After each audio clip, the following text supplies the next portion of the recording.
Hi guys, welcome back to the Tech Chambers podcast. So once again, I want to remind you what we were already talking about. If you recall, in the last episode, we were talking about how people's mindset and investment has all shifted towards fintech.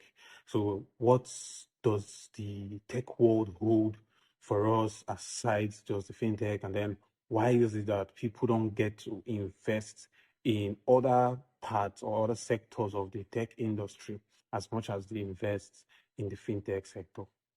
So to answer those questions, so the truth is, there is this belief that people always want to go where the money is at. Yeah. So that's the major reason why everybody feels like fintech is the goal, fintech is the way.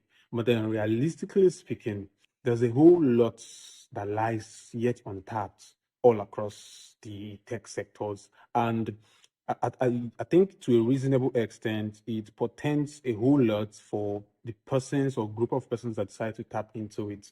If you take a look at the if you take a look at the e-commerce industry, which I gave example with, you will understand that irrespective of the fact that an e-commerce is definitely going to need a payment gateway, yeah, but then we don't have solid e-commerce platforms in Nigeria, top more of Africa. We don't have the likes of eBay, we don't have the likes of AliExpress. So imagine if someone could tap into that, create an Amazon here in Africa that we all can be proud of. That particular sector in the tech industry lies untapped.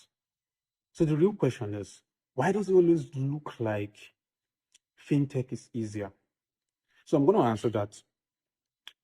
I put my head down, I put my ears down, and then I figured that the reason why a lot of persons have the notion that fintech is easier to, it's easier to have a startup in fintech. The idea is this: they feel that once they can get the required license and then they have the supposed team of developers, voila, everything is done. As against any other type of app you want to build. Let's say you want to venture into the health industry. If you want to do anything within the health industry or the health sector, it means that there has to be some element of professionalism into it.